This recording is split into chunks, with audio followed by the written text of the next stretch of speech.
Okay, so here we are at our completed table for our exam score frequency distribution table. Using my deciles here, starting with multiples of my group size, okay?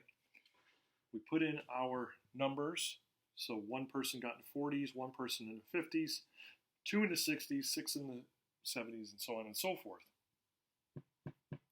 How do we get this percentage? Remember, one person out of 17 was in this group, and that's 5.88%. Of course, when you do that on a calculator, it's going to be 0.0588, right? We're going to put that in terms of percentage. 5.88, 5.88. Two people got in the 60s, then that would be 2 divided by 17. 2 out of 17, 2 out of 17, 6 out of 17, 4 out of 17, 3 out of 17. That's what gives us these numbers. Okay? Just as a review, I hope. Now, remember, when we look at those individual test scores, we did not have a mode because there was no score that was most frequent. They were all at 1. Okay? When we start grouping the data, then we see something interesting. We can talk about the modal interval or the modal group. And so most students scored in the 70s in this case, okay? 35.29% scored in the 70s. So even though we didn't have a mode for individual scores, we have a modal interval, okay? By the way, another thing just to mention here, and I hope, I'm going to ask you to think about this stuff. That's what you're here for, okay? And one of the ways to think about this is to do some what ifs, you know? I'm hoping that somebody was thinking, well, what if somebody got 100? What if somebody got 100? Then what would you do, right? And I wouldn't do anything differently. I would not do anything differently. I mean, what would change it? The range would, instead of being 53, it would have been 54. But in terms of setting up my table, I wouldn't do anything differently. And then I'll turn the question back on you. Well, what if somebody got 100? How would this change? Okay. Well, I mean, we could add a group that goes from 100 to 109, right? So instead of 6 groups, we would have 7 groups. The problem with that, and I think it is a problem, is if we're talking about percentages on an exam, technically you can't get above 100%, okay? I'm not going to talk about extra credit, all right? I'm talking about your performance on the exam. So having a entry here that says 100 to 109, to me, I don't think makes all that much sense if you're talking about percentages. Another way that you could sort of do this is instead of starting at 40, you could start it from 41 to 50, 51 to 60, 61 to, right, so on and so forth. So then this would be 91 to 100. The only problem with that is it really changes the nature of this table, and I think it makes it more cumbersome. I just think it makes it more cumbersome. What I would do if I had a person that got 100, I would do this. Okay. And now all of a sudden, somebody's going to freak out and say, but I thought they had to be equal sizes. I thought they had to be equal sizes. Well, the groups should be equal size. The groups should absolutely be equal size. But in this case, I'm going to sort of ignore that guideline for one group at the top just to squeeze in my 100. I mean, these are guidelines, folks. You do what works. I think squeezing in 100 here makes more sense than having 100 to 109, which doesn't make any sense to me. In fact, I tell people, sometimes people say, I'm going to give 110% to this job. And I'm like, First of all, 100% is great. Secondly, if you say 110%, I'm going to ask you, who's helping you? Because you can't do 110%, right? I mean, it's kind of silly, but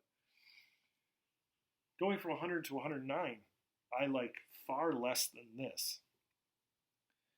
Starting off with 41, 41 to 50, 51 to 60, so on and so forth, I don't like either.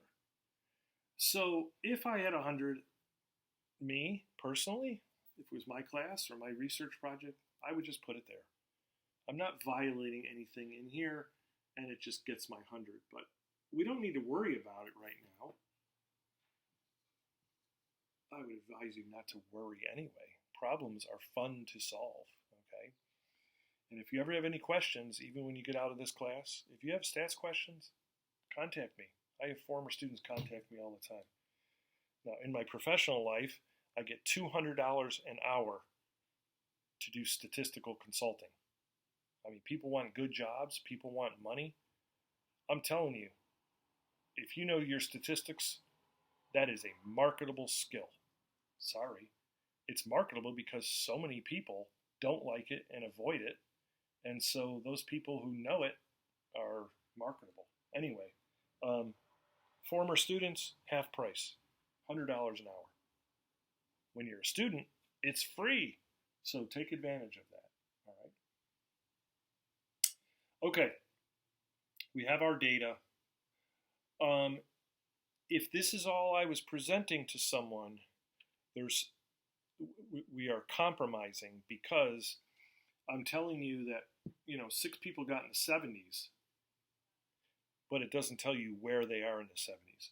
One person got in the 50s, but it doesn't tell you where. Okay? But that's a compromise. I don't want to go back to my set of data and look at it. And again, we use a very simple data set in this case, 17 people. If it was 17,000, I certainly wouldn't want to look back at the data. So grouping the data like this makes it easier for a frequency distribution table, but we are giving up some information. Okay. All right. Now, remember we did N, we did the mean, we did the mode. We didn't have a mode with our original data set. We have a modal interval. We did the range, we did the highest, we did the lowest. What's left over in our statistical toolbox?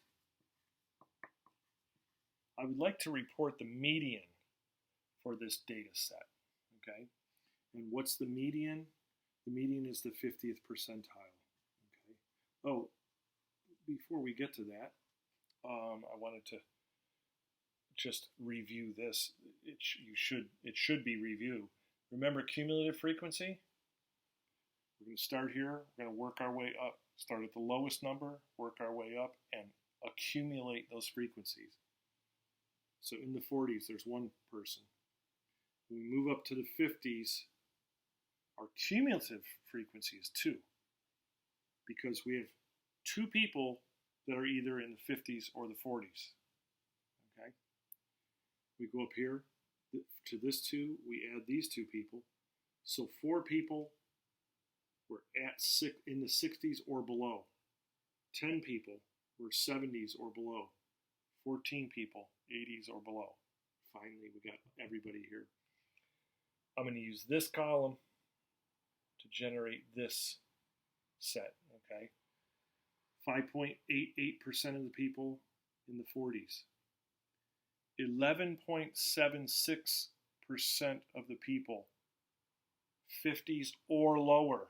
Remember, both of these columns means at or below. That's the nature of our cumulative, okay? Likewise, we're going to go up and so on and so forth. The median is the 50th percentile.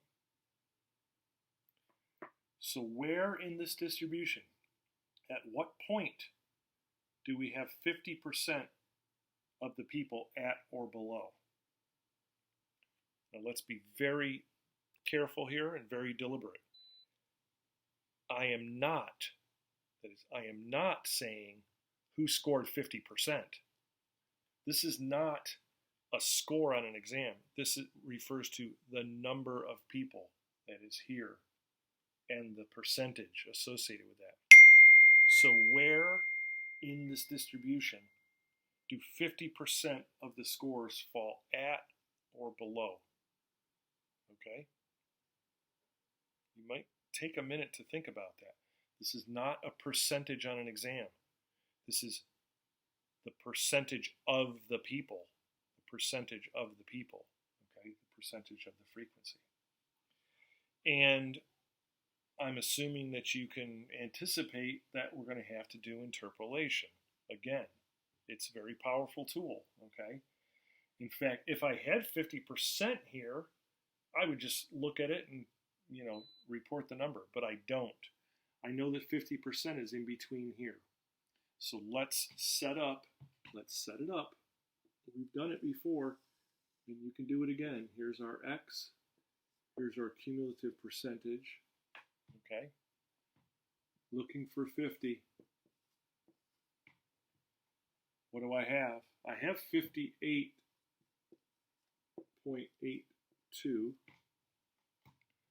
I have 23.53.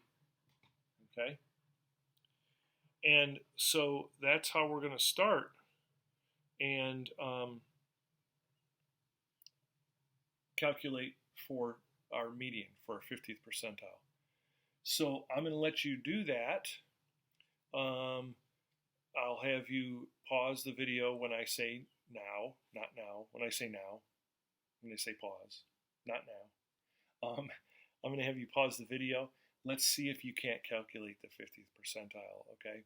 So you can pause now. Okay, were you able to figure it out? I'm going to let you struggle a little bit because I want you to see if you can figure it out. But of course, I'm here to help you, okay? And here is the problem. I'm assuming, I hope it's not a big assumption, I'm assuming that you understand what I'm doing here, right? I want to get the 50th percentile. I know this, 50 is in between there, okay? But what is the 58.82th percentile? That's the question. And people might have used a number of different numbers. Let's think this through conceptually. How do we get to this number? Well, it was 10 divided by 17. Okay? How do we get this 10? Well, that was this plus this plus this plus this, right? Cumulative, we got the 10. That gave us 58.82. So far, so good. Okay? I think that makes sense to you, okay? But what number, Dr. Speck, what number should we put in here, okay? Well, this goes back to my upper and lower real limits and people reporting scores. What I'm saying here is 6 people got in the 70s. But from this data alone, I don't want you to go back to the original data. From this table, 6 people got in the 70s, but you don't know where they are in the 70s, right? So in order to get all 6, which gave us this 10, right? 6, 2, 1, gave us this 10. I need to make sure I include everybody in here. But remember, this is cumulative, so if I do 79 and everything below, then I get all of the 70s. 79 and everything below gets all the 70s. If I use 70 and everything below, ooh, I'm losing out on some people, okay?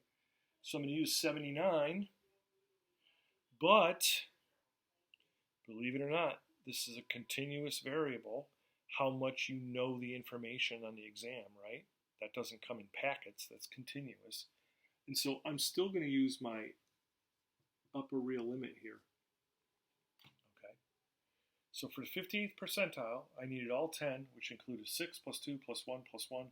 In order to get all 6, I'm going to use all the 70s, but I'll get them all. It's like my beer logic, right? If I have $4, I get any beer that is 3 something. If I have $3.50, not sure I'm going to be able to buy the beer. So I'm going to use 79 and everything below, but I'm also aware, you guys are also aware, you have sophistication now. You're learning that we need to use upper real limit, 79.5. Likewise, to get 23.53, that represented a cumulative frequency of 4, which is these two, this and this. I need both of the people in the 60s. I don't know where they are when I use this table. And so I'm going to use 69 and below, but make sure that I use the upper real limit. Okay? Now we can do our computations, and I'm just going to get rid of this to give me some room here, folks. Okay, I'm just going to get rid of that to give me some room. What I'm going to do is I'm going to say, well, how far is that interval? Let me do that on my calculator here. 58.28. Oops. See how easy it is to make a mistake? 58.82 minus 23.53 equals. So the entire interval here is 35.29. And how far down did I go? How far down did I go in this entire interval? I went down 8.82 out of 35.29. Okay. And I'm looking at that and I'm like, what is that? 9 over 35, something like that, right? So it, I mean, what is that? It's hard to think about right off the top of my head, but it's certainly far less than half. So when I get my answer, I'll figure it out. And then I want to equate that to this. So what's the total distance here? Now, all of a sudden you see that it's not always 1. In fact, in this case, my total interval is 10. And of course, that's what I set up, right? My group sizes are 10. 79 to 69, 79.5 to 69.5 is 10. And I want to go down the same proportion. Right? This is the good thing about fractions. Remember we were talking about this? So how much out of 10 is the same as 8.82 out of 35.29? I want this fraction to be the same as this fraction. Okay? Now, we can do this cross multiplication thing if you want. Some of you are comfortable with that. I'm going to suggest to do this in an easier way. And if you pay attention throughout the semester, you will get better at math. If you pay attention and you think this through and do the work, you'll be better at math. It's awesome. That will always pay off, folks. Okay? I'm going to finish this math.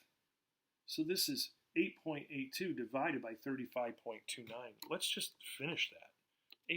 8.82 divided by 35.29 equals 0.25.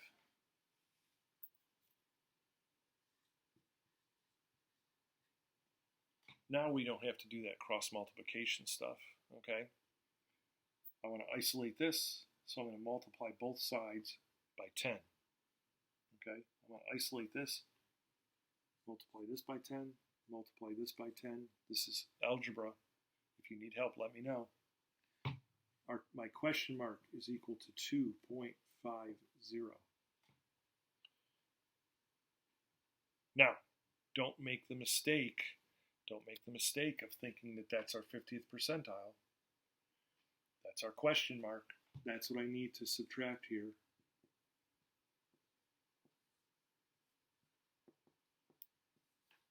So 77.00, and make sure those zeros are there. Okay. Oops, that's the wrong answer. Right. 77 point. No, that's right. 77. Okay. 79.5 minus 2.5. 77. Put those zeros there. Zeros are meaningful. Okay. So our median, based on this frequency distribution table, our median is 77.00. Okay. So I'm going to have you pause again, because guess what I want you to do? I want you to do the 25th percentile. I want you to do the 75th percentile. I want you to do the 25th percentile and the 75th percentile. Guess what? You're going to set it up like this, except now you're looking for the 25th and the 75th. So work on that. Pause now.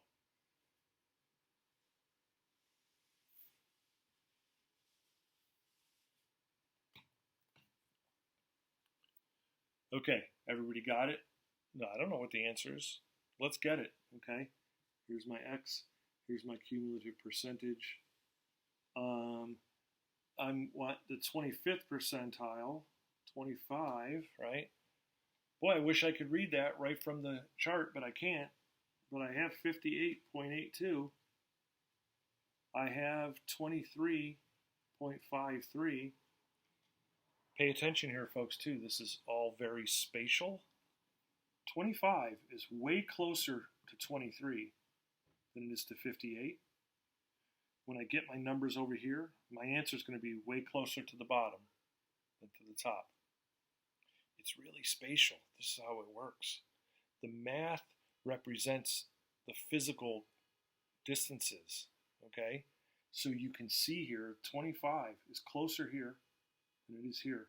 When we get our answer, it should be closer to this number. Let's put them in. 79.5. Okay, oh, like we used before. 69.5. What's the distance here? Okay, we already calculated that, right? 58.82 minus 23.53. The distance here is 35.29. Right? How far down did I go now? A lot further down. 58.82 minus 25 equals 33.82. See how big of a fraction this is? So we're really far down. Over here, again, it's 10 altogether. I want to know how far down out of 10 to go. Pretty cool. So 33.82 divided by 35.29 equals, wow, this is 0.96. Of course, that's equal to question mark over 10. I'm multiplying this by 10. So my question mark is 9.60. Wow, okay. Subtract here, 9.60. 79.5 minus 9.60. 69.9. 69.9 is my answer for the 25th percentile. Okay. I knew when I saw how close this was to here compared to this, I knew that over here my answer was going to be close to 69.5, and that's correct. If you use your head like this and look at these numbers instead of just people aren't good at math because they're not thinking, they're just doing. That's not the teacher's fault, okay? I'm going to ask you to think these things through, to look at the relationship. when you get this answer on the test, it looks good. It looks like it should be the answer, okay? If you had an answer of 78, you'd be like, wow, that doesn't really make sense. If you have an answer of 92, you know you're way off. Oftentimes you don't know when you're right, but man, if you know that you've made a mistake, then you can go back and fix it. Your test scores go up, okay? 75th percentile. Let's do that one, okay? Here we have our x values. Here we have cumulative percentage. Can we get 75th right from the table? No. Okay, so, but I have 82.35. I have 58.82. I want 75. Okay. 82.35.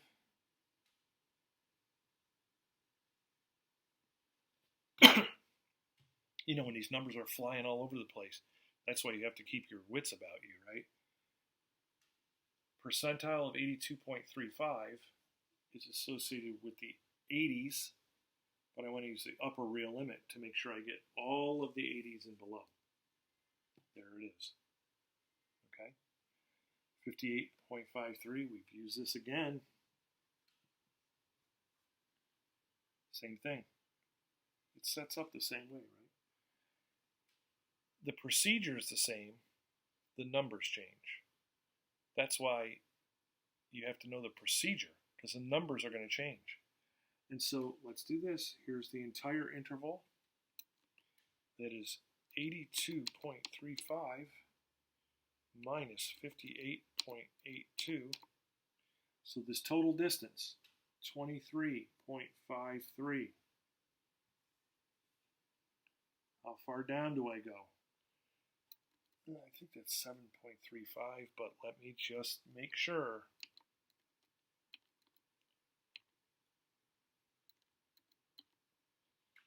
.35. By the way, I know 7 over 21 is 1/3. And this is why having basic math skills will help you out. This is, I don't know, it's going to be close to 1/3, maybe a little under 1/3. I'm thinking the answer here might be 0.3 or something like that. But we'll figure it out. We'll do it with the calculator. I just want to know what it might look like. Helps me out. Here's our 10. I want to know how far down. Right. So question mark over 10 is equal to this. I'm going to do the math.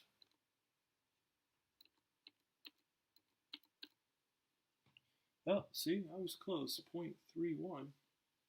Okay. I am not a math genius.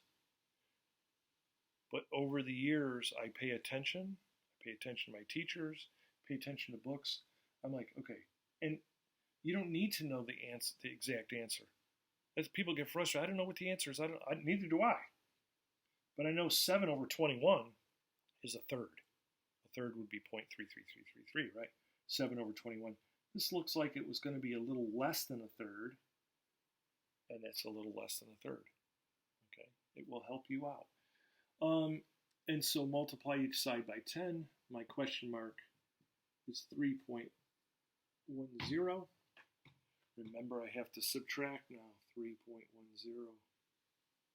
The answer, 86.4. That's my 75th percentile. If you got the wrong answers, there's reasons why you would get wrong answers. You know, if you use 79 or 69 or 89 or whatever, that would give you a wrong answer. You got to use the upper real limit, okay? If you use 70, you would get the wrong answer. That's okay. It was a good guess, okay? I always let students try, and if you get it right, because you were able to think it through, that's fine. If you get it wrong because you made a mistake, that's fine. We learn from mistakes, okay? That's all. There's no shame in making a mistake. And then once we have it clarified, go back and do it again, or see what you can do. Okay. And again, I could ask you to do the 15th percentile. I could ask you to do the 71st percentile, the 95th percentile. Whatever it is.